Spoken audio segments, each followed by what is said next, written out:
اعوذ باللہ من الشیطان الرجیم بسم اللہ الرحمن الرحیم۔ گولڈن لائٹ 93 یوٹیوب چینل میں تمام سننے والوں کو السلام علیکم۔ آج ہم کلی کی صفائی کے بارے میں بات کریں گے۔ یہ سلسلہ جو مکمل ہے اس کے بارے میں جہاں تک مجھے علم ہے میں آپ کو گائیڈ کرنے کی کوشش کروں گا۔ اگر کسی کے نصیب میں ہے تو اسے اس سے کچھ حاصل ہو جائے گا، اور اگر نہیں ہے تو پھر زبردستی تو کوئی کسی کو کچھ سکھا نہیں سکتا۔ حسب ضرورت کلی کو پگھلائیں، جب پگھل جائے تو اس کے اوپر چند چٹکیاں سمندر جا کی دیں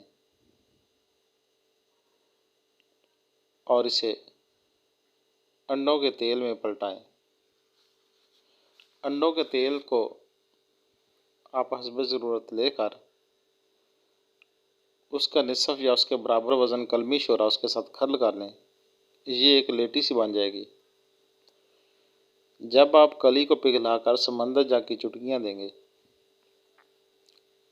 3-4 چٹکیاں دینے کے بعد اسے یہ جو انڈوں کے تیل اور کلمی شورے کا محلول ہوگا اس کے اندر پلٹا دیں۔ یہ عمل بار بار کریں حتیٰ کہ آپ کی کلی کے برابر وزن سمندر جا خرچ ہو جائے۔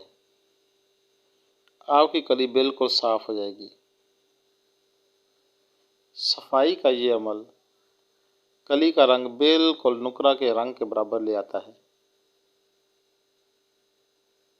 اب اس کے اندر 2 خامیاں رہتی ہیں۔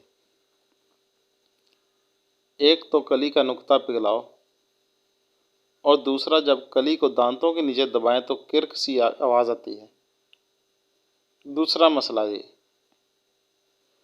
یہ دونوں چیزیں بعد میں سیٹ ہوں گی، پہلے کلی کو صاف کیا جاتا ہے۔ صاف کرنے کا یہی طریقہ ہے جو اکثیری ہے، اس کے علاوہ کلی کسی عمل سے صاف نہیں ہوتی۔ السلام علیکم۔